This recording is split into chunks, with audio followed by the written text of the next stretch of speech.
polar graphs today. Whenever we're talking about graphs of functions that are polar coordinates, your input or your independent variable is going to be given by your theta, your angle. And the outputs, or the dependent variable, are given by r. Sometimes they'll also call it f of theta. There. It's a little bit backwards from the way that we normally look at function notation, because with functions, x, which is your first coordinate, is your input, and the y is your output, whereas for polar coordinates, our graph is r theta. Theta, the second coordinate, is actually what you're plugging in. I'm actually, before we even look at the graph that's here, I'm going to pull up Desmos and just show you, like, the most simple type of polar function that you could have would just be a circle with center at the origin.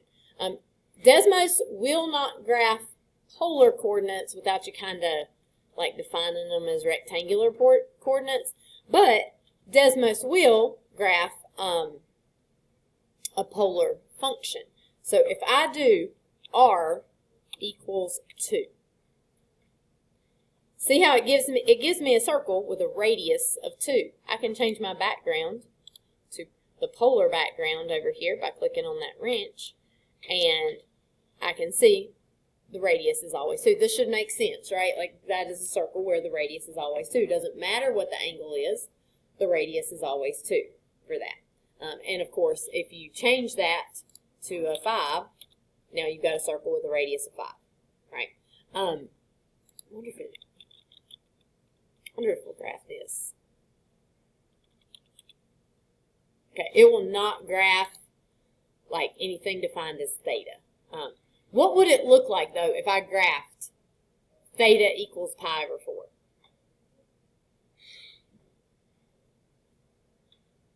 Any ideas?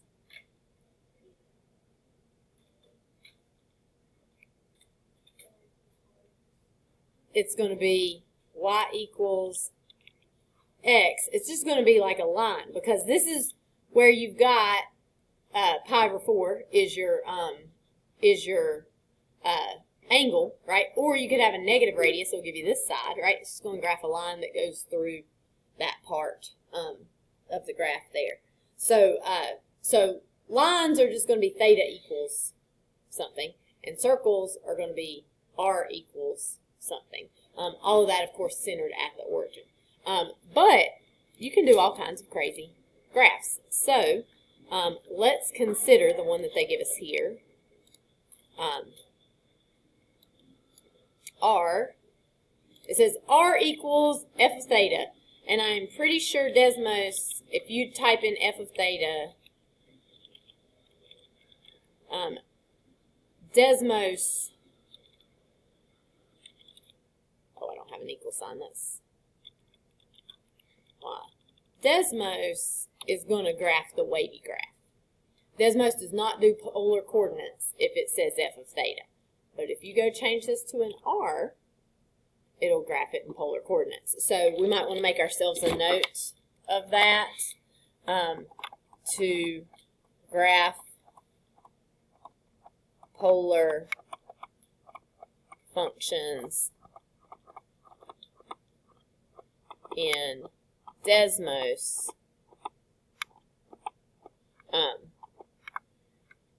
You must type in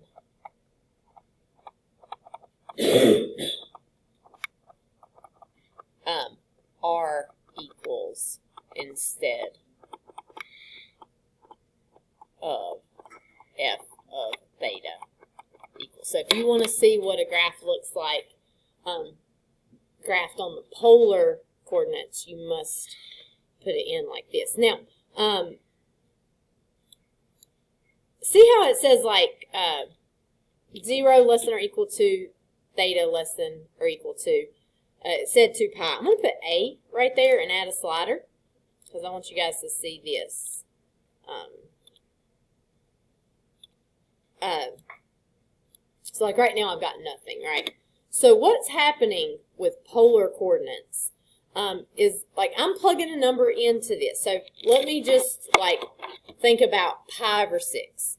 So if I have f of pi over 6, I'm doing 3 minus 3 times sine of pi over 6, which is 3 minus 3 times sine of pi over 6, unit circle, pi over 6 is right here. That is root 3 over 2, 1/2. Sine is my y coordinate. So sine of pi over 6 is 1/2. So this is 3 minus 1.5, which is 1.5. So I have a radius of 1.5 and an angle of pi over 6. So if we think about what that's going to look like, it's going to be a point about right here. I can't graph it, but I could do 1.5 cosine of pi over 6, comma 1.5 sine of pi over 6. There, I'm just using, like, that's our rule we use to change things to rectangular. Desmos doesn't graph anything except for rectangular coordinates. So if I do radius cosine theta, radius sine theta, that changes it to the rectangular coordinates. So you can see right here that our graph should go through that point. And it does. And then you just keep going around. Like, for example, at pi over 2, if I plug in here, pi over 2, y coordinate is 1, you get 0. So pi over 2, 0, or 0 pi over 2 is right there. And then you could just keep plugging numbers in. These also have like a direction to them. And then it looks like it stopped, but what's happening with this particular graph is it's like tracing itself, right? Because sine graphs are repetitive forever. When we graph them on polar coordinates, it just sort of retraces itself the higher and higher the angle goes for some of these. Now, the reason I really wanted you to pull up Desmos here is so that you can play with this a little bit, because polar graphs are so pretty. Like if I do r equals sine of 3 theta, I get this little flower here. Let me see if I can remember how to fix. I think I won't. What if I change this to like 8? Look at it. Isn't that cute? There. I could put a 2 out here. It makes it bigger. I could put a +1 or +2, 1 out here. Look what that did. Was not expecting that actually. For a moment, I just want you to play with these. See if you can come up with a really pretty one. It doesn't necessarily, is that true? It pretty much always has trig, but I mean, it doesn't have to have trig. Like there's, like if I do 9 theta plus 4, look what I get. Swirly. There. So it doesn't have to have trig in it, but it can. Play with it a little bit there and see what types of, to where we knew when we saw this particular type of function that it was going to have 3 petals and this one's going to have 8 petals, and we could tell those sort of things. But we are out of time. We have really got to start reviewing because our exam is in 2 weeks. So I'm going to teach you like the most basic way, not necessarily the fastest, but the most basic way to answer some of these questions they're going to ask you. So the figure to the right shows the graph of the polar function theta from 0 to 2 pi. In the polar coordinate system, which of the following could be an expression for f of theta? Okay, so my suggestion here is to test points. Okay, so like for example, I know right here that this graph goes through that point right there. What is the radius at that point?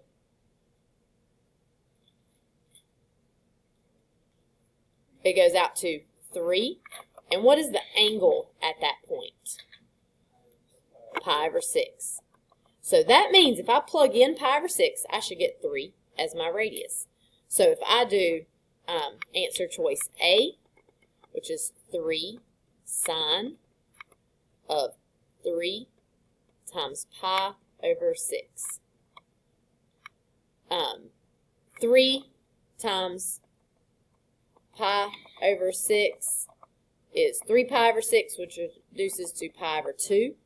So this is 3 sine of pi over 2. And what is sine of pi over 2? 1. Yeah, because it'll be right there at the highest point. So that gives me 3.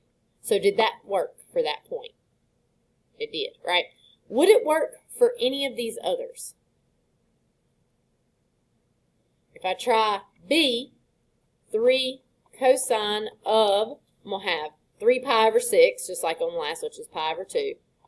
Cosine of pi over 2 is 0. This is going to give me 0. That's not what I want. Same thing's going to happen over here for D. For answer choice B, I'm going to have negative 3 sine of 3 times pi over 6, which is going to be negative 3 sine of pi over 2. And we just said sine of pi over 2 is 1. That's going to give me negative 3. Negative 3 would go opposite direction. That's not the same point, right? So the only one of these graphs that goes through the point 3 pi over 6 is answer choice A. So that is going to be our answer. Now we kind of lucked up on that one because we got like a specific answer like that first time. Sometimes they might give us 2 answer choices that go through that point. We've got to keep going.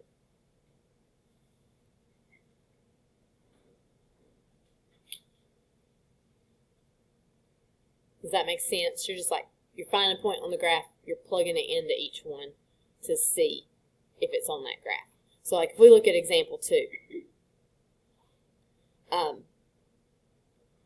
I'm going to suggest not using points that have multiple answers to them. So like for example, the one I see first is I want to use that like little piece right there. But that's at 3 pi over 2, right? But notice you got 3 pi over 2 hits here, here, and here. You got 3 different places where 3 pi over 2 hits this graph, meaning that there could be 3 different answers that you could get.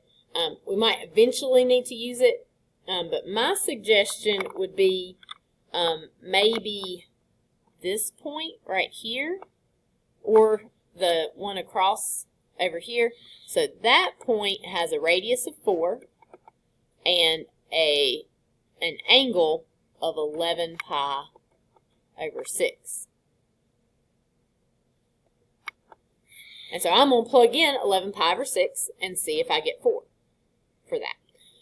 So if for answer choice A, if I do 2 plus 4 sine of 11 pi over 6, I got to think about the unit circle. What is sine of 11 pi over 6? That's right here. Good. It's negative 1/2. Okay, so that is going to give me 2 minus 2, which is going to give me 0. Which I cannot totally rule out this question, but it's not looking good. I'm not getting 4 here. I'm getting 0. But this graph does cross at 0 as well. So it's not looking likely for A, but I want to keep going without totally marking that one out. Let's try B.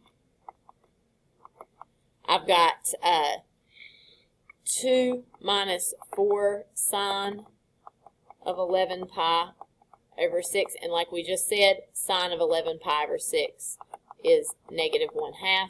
Now this one is going to give me 2 plus 2, which gives me 4. That's looking good.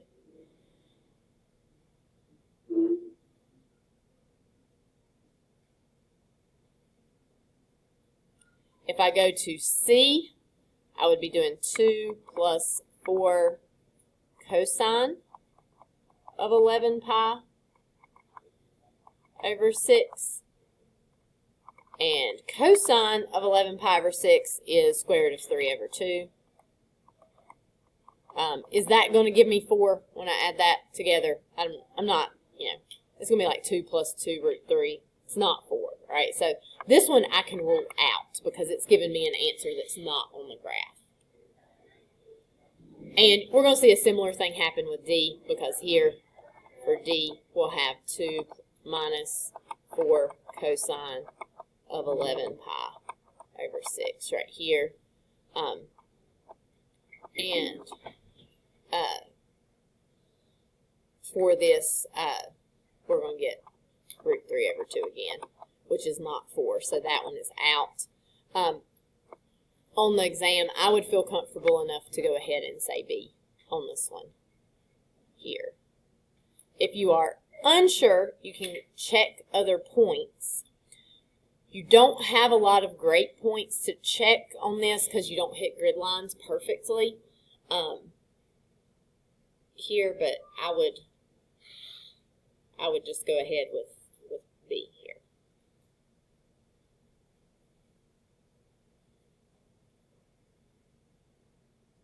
Okay, let's look at example 3. Okay, this says a portion of the graph of the polar function r equals f of theta, where f of theta equals negative 3 sine theta, is shown to the right in the polar coordinate system for A to B. If A is less than or equal to B, less than B, less than 2 pi.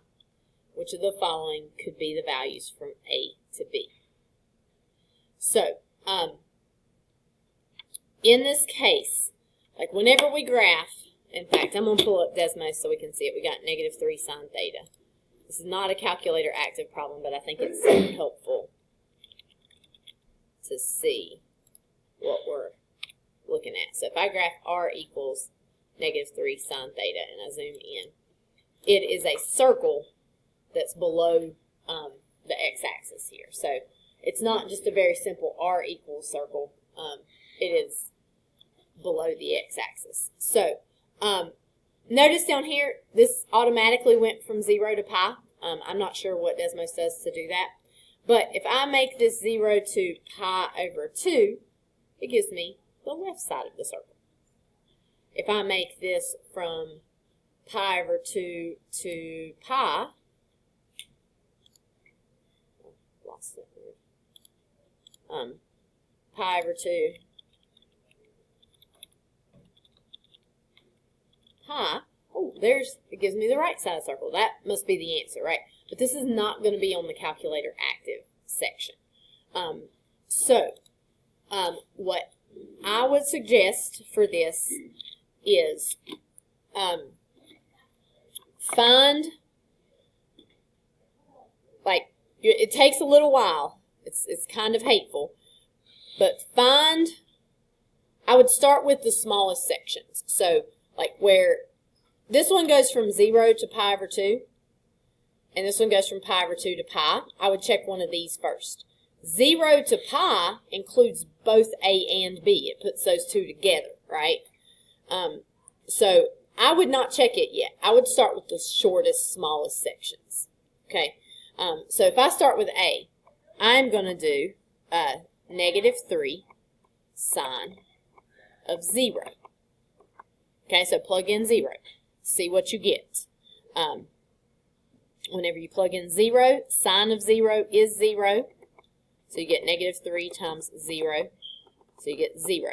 So you get the radius of 0, the angle of 0, right? So that starts right here.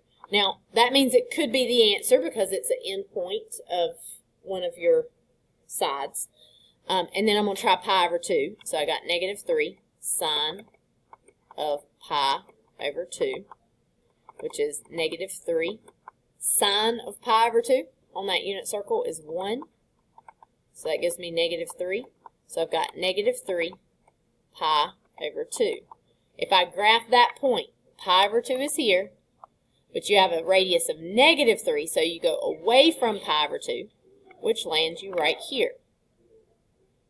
So those are the endpoints, so that means it could be this section. But you need to check a point in between 0 and pi over 2. Because as we saw on the Desmos graph, one of them was the left side and one of them was the right side, and they had the same endpoints, right? So if I check pi over 4, which is in between,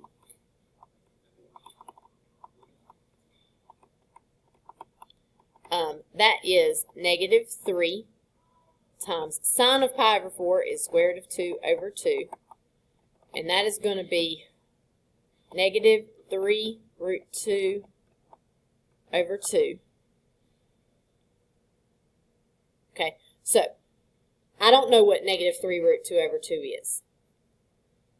Is it bigger than 1 or smaller than 1?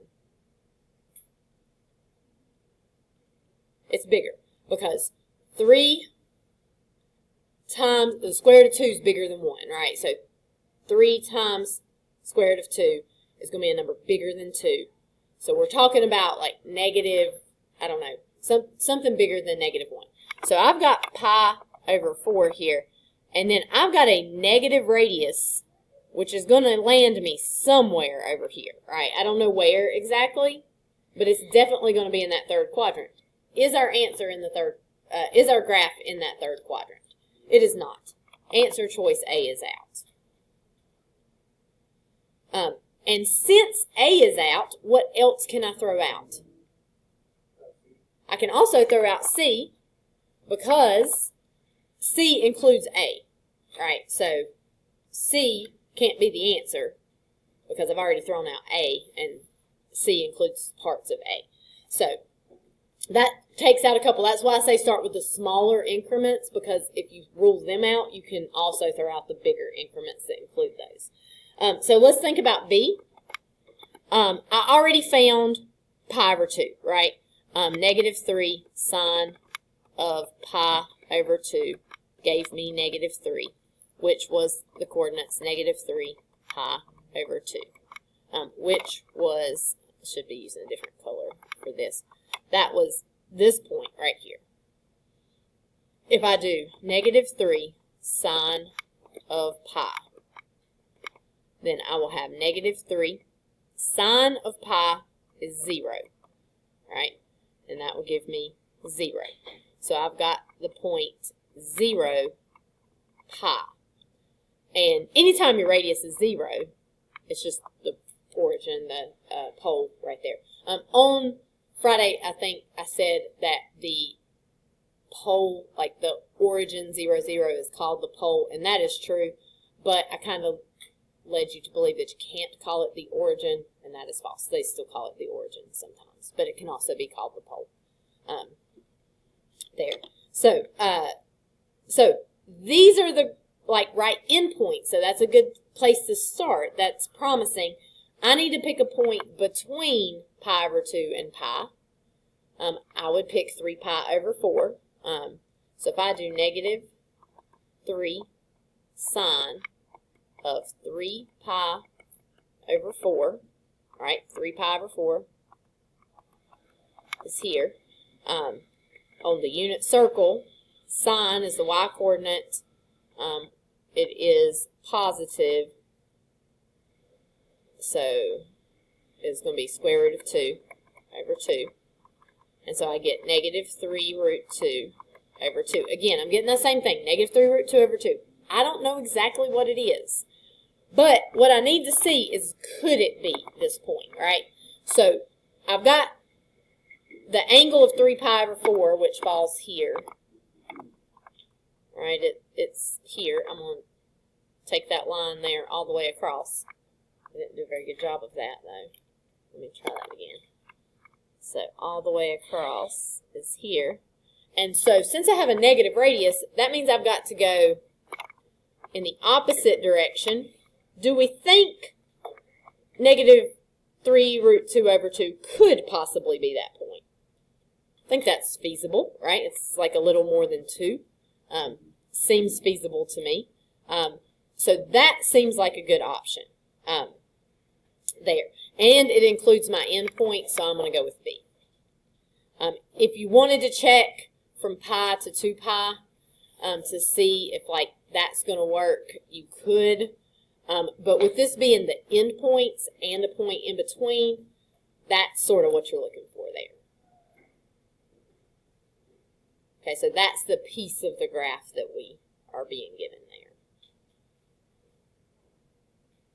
If we studied these in much greater detail, we would be like, we might be able to figure that out, the things we know about polar coordinates. But really, my goal for you guys is to know how to graph a polar coordinate. And if you can do that, then you can check all these other things just by plugging in and graphing those coordinates and seeing where they're at for those. Okay, here is the next one. So the figure to the left shows the graph of the, that should say right instead of left, shows the graph of the polar function r equals f of theta, where f of theta equals 6 cosine 3 theta. In the polar coordinate system from 0 to 2 pi, there are 4 points labeled A, B, C, and D. If the domain of f is restricted to pi over 3 to 2 pi over 3, the portion of the graph given that remains consists of 2 pieces. One of those 2 pieces is the portion of the graph in quadrant 3 from C to D. Which of the following describes the other remaining piece? Okay, I don't like these questions here, but they'll give them to us, right? So, like, if I think about this on Desmos, let's graph it on Desmos. 6 cosine 3 theta. I forgot to put the r out front. R equals. And then they're telling us that we're only looking from pi over 3 to 2 pi over 3. But I'm going to put an A right here. And I'm going to make this go from pi over 3 to 2 pi over 3 by a step of 0.01. Let's say that. Okay. So if I like drag this across and graph, right, from pi over 3 to here, there's the piece they told us we have, right? And then if I keep dragging across, it's this piece. So the answer is going to be quadrant 2 from D to A. You can see here, D to A. So that's the answer. But this is not going to be calculator active, which makes it significantly more difficult, right? Here. My suggestion, again, is to plug in points. We just need to plug in points and see what kind of numbers we are getting. So I would start with the endpoint, okay? I would do 6 cosine of 3 times pi over 3. And 3 times pi over 3, the 3's just cancel. That is equal to cosine of pi. And cosine of pi is negative 1. So we get negative 6.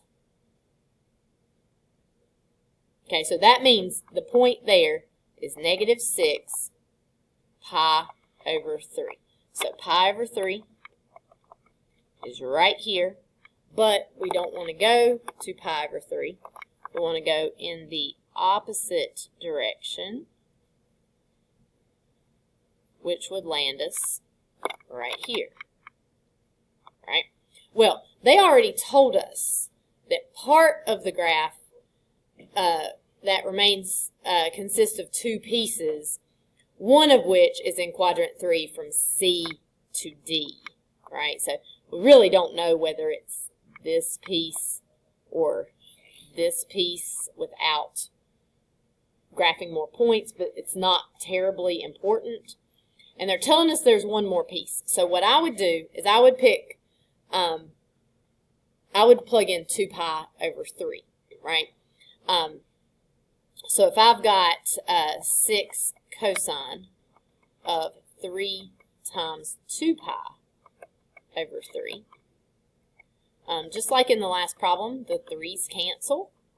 So we've got 6 cosine of 2 pi. And cosine of 2 pi, that comes from our unit circle, that's right here. Coordinates are 1, 0, so cosine of 2 pi is 1. And I get 6. So that gives me a radius of 6 and an angle of 2 pi over 3. So 2 pi over 3 is here, right? And a radius of 6, that gives us point A. And when you look at your answer choices, the only one that even includes a point A is C. So that is going to have to be your answer for that.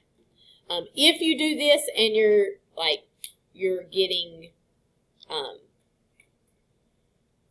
like 2 answer choices that both have A's, you would check a point in between pi over 2 and 2 pi over 3. So you might check, well, actually, you'd have to check pi over 2, which is going to be D. On this particular problem, there's not really one in between that you could check very well. But you don't need to because this is the only answer choice that's there. Okay, so again, plug in numbers, check to see where those points are at on your graph. That's what we're going to do for these. All right, there are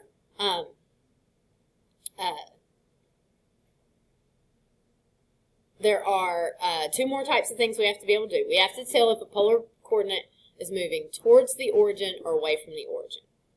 So I think this is incredibly confusing to think about with polar coordinates. Okay, so if I graph R equals the graph that they have given me here, which is 2 minus 4 cosine theta, right? I get this crazy looking graph. Go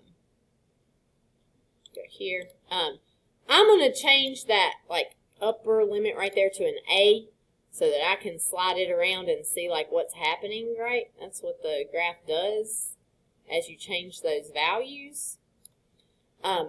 So, like if I graph this right here, are we moving towards the origin or away from the origin?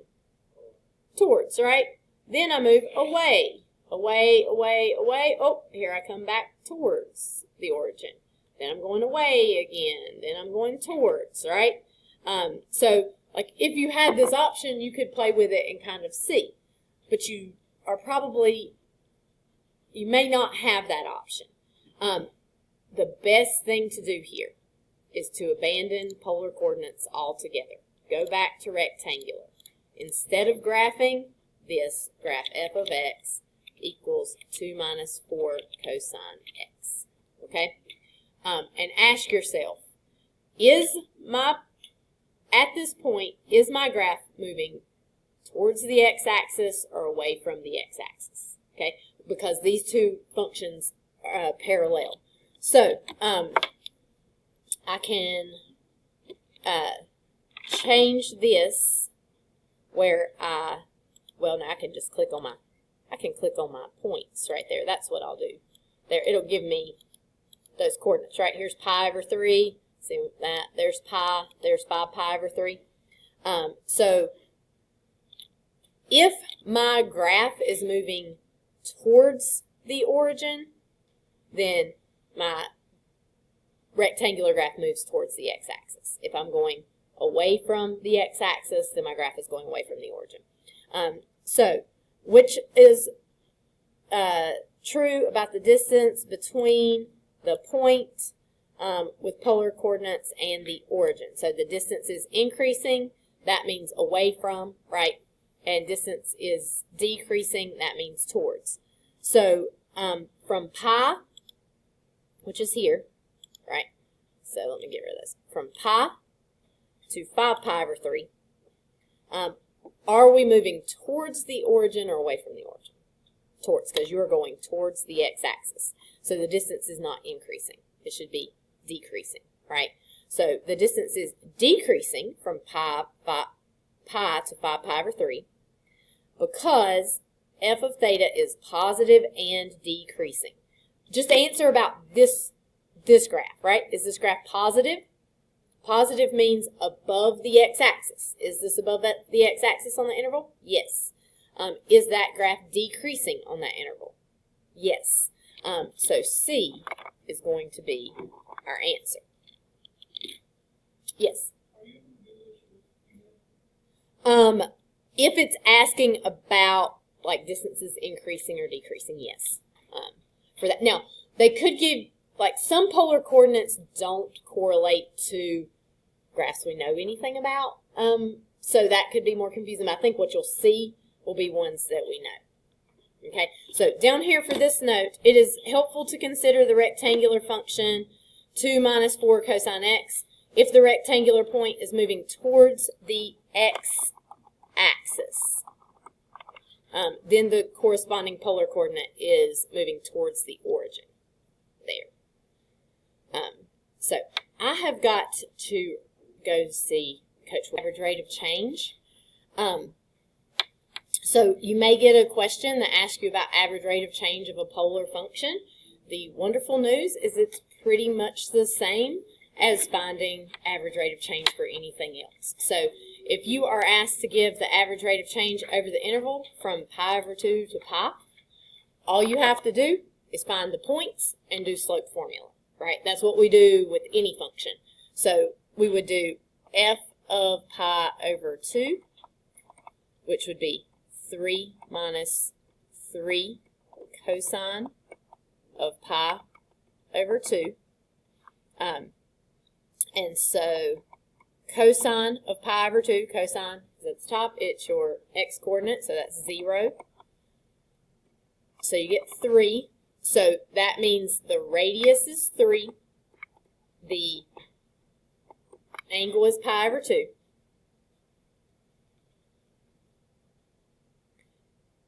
And then you are going to do f of pi,